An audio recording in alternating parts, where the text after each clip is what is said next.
So I want to welcome the Reverend Dr. Bob Brashear to the RNL Revolution Nothing Less show. Bob Brashear is the pastor emeritus at the West Park Presbyterian Church in New York City. And Bob was in El Salvador during the War for Liberation in the 1980s. And he continues to go down to Latin America. And he was recently there in this past fall, but in 2019 he happened to be in Santiago, Chile at the time of the uprising that was sparked off by the metro fare hikes.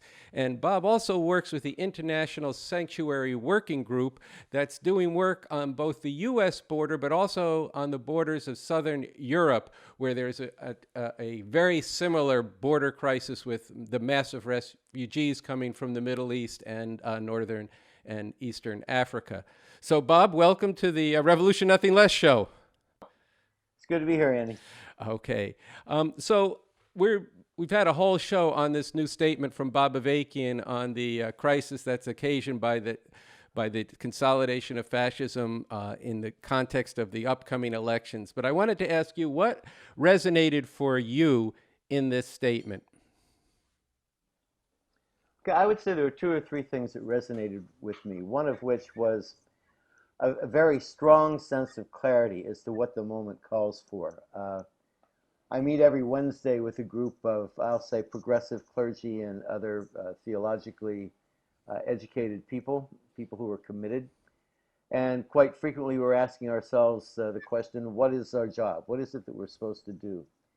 And it's not always clear exactly what you need to do when. And I think one of the things that I really appreciated about the statement is that it brought a very clear and clean critical analysis to the moment and a strong sense of clarity about what we need to do in this moment.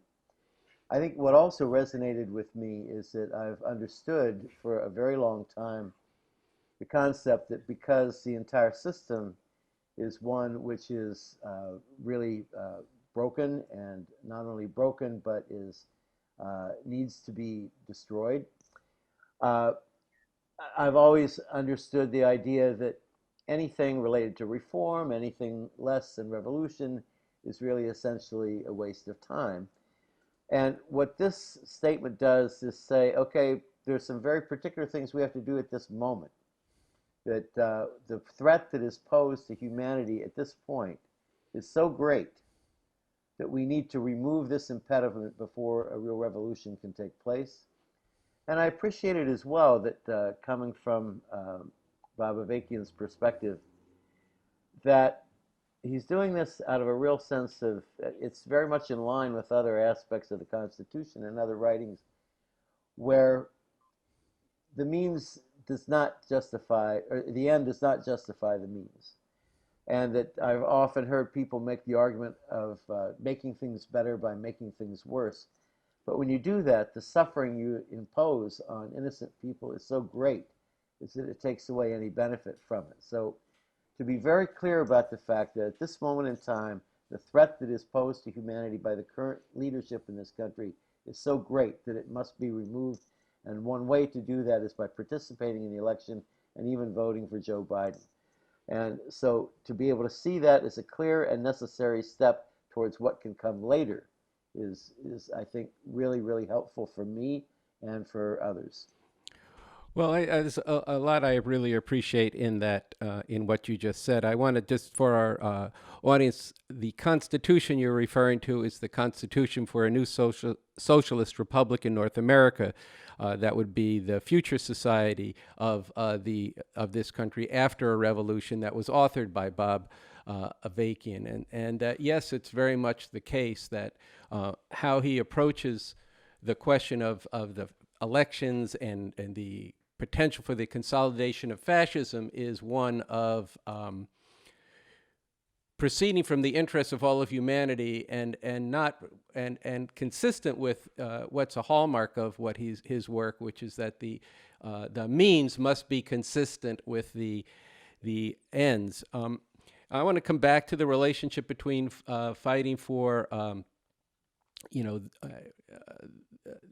I want to come back to the question of of how we see this related to the process of revolution. But I want to first stay on what you just, the heart of what you just said, that this is an extraordinary situation that we face. And fascism is no joke. You have been in countries that have had fascist regimes. In the past, you've been in countries that were experiencing fascist regimes. And this does require, and what he's fundamentally calling for in this statement is for massive, nonviolent, sustained protests as the key element to drive out this regime before the election, and should the election be contested, to continue that and to bring forward the forces from the people in the streets.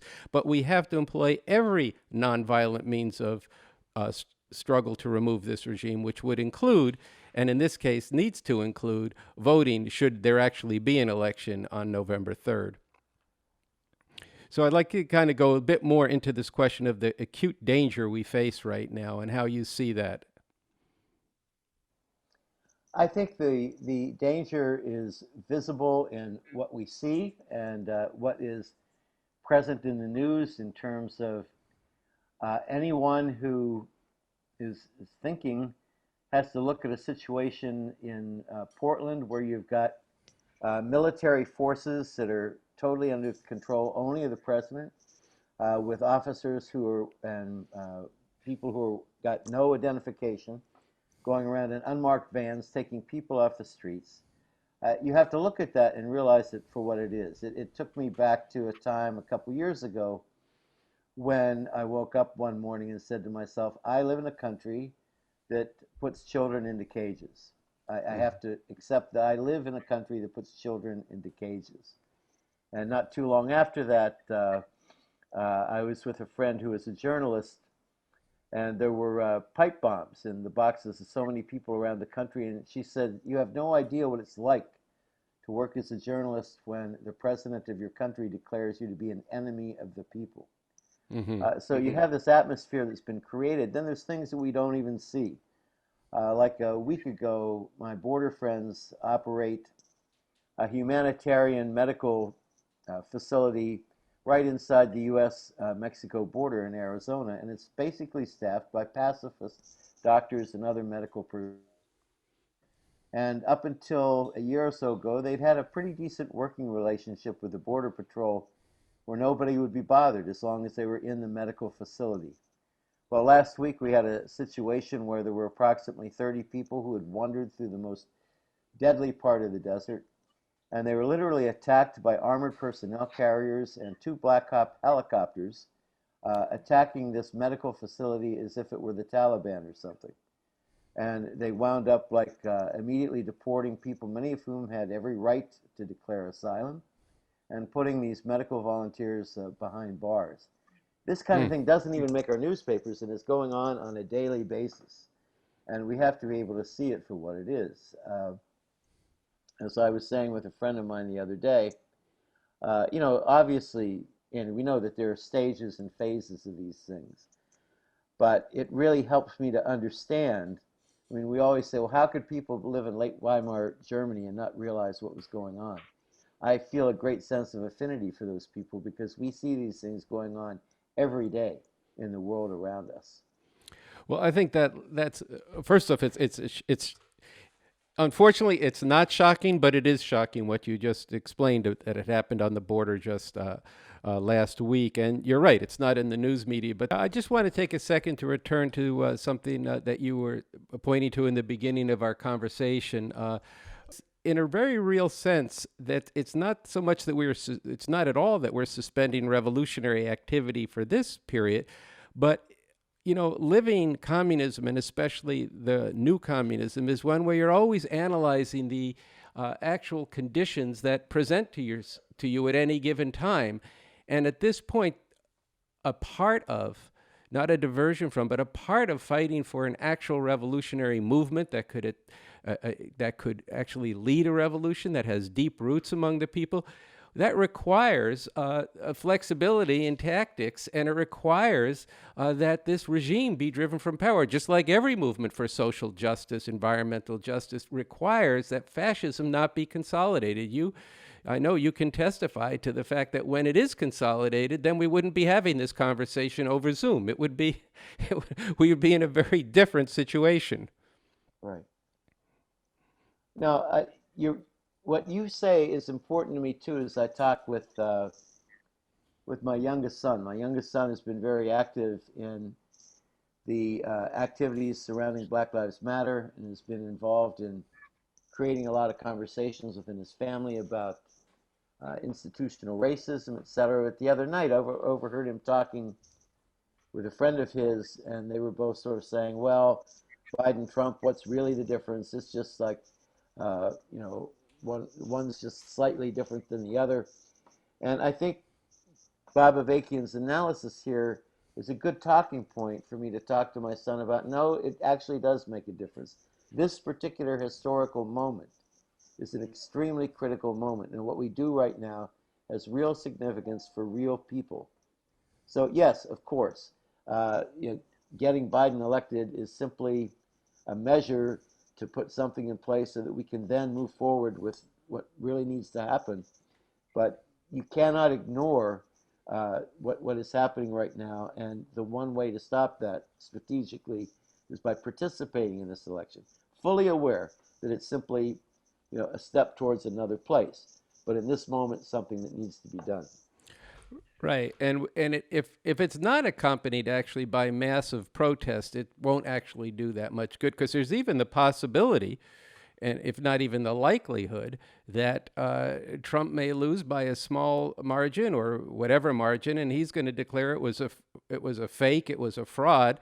And then there's going to need to be really serious resistance against the forces that he has mobilized, including within these paramilitary, but also, you know, he had almost, I don't know, tens of thousands, if not hundreds of thousands, bikers up in the Dakotas this last weekend, that there's going to be I'm sorry, go ahead.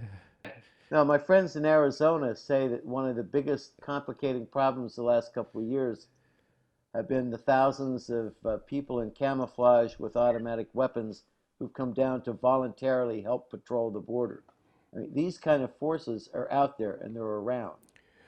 And we don't always see them as we sit here in New York City or other places, but they're out there. And we need to be very, very consciously aware of that, which again speaks to your necessity of organizing large groups of massive protests in order to keep the momentum. Yeah, and so that is really the point, because if you don't have that, you won't be able to do anything. But here's where the voting actually interacts with that. If people can broadly get a sense that, hey, man, we actually voted and participated and we won this election. Now he's trying to take it. That would steal it. That would actually strengthen and people would see a certain sense of legitimacy in saying no, he can't do that. Whatever legal means he applies. Even as Avakian brings out in the statement that a fascist regime, on the face of it, is illegitimate, and it's been illegitimate from day one. You know, and so these are things we have to get at. So this opens up a bigger conversation. There's things I'd like to talk with you about going forward, and particularly around the role of the role of the progressive church and the role of the evangelical Christian fascist movement, and the struggle within all of that to be able to bring forward the people of conscience to be a massive force, in defiance and in resistance to what is actually unfolding here. So this is something I'd like to get into in a future episode. Maybe have you back. I appreciate that because I think it's a really critical conversation and a place where we all need to be focusing our attention. Okay, so I want to thank you for being on the show. It's good to see you again, even if we're doing it through Zoom. And stay well and keep up the work with the International Sanctuary Work Group here and in Southern Europe. So thanks for being on the RNL show. Happy to be here.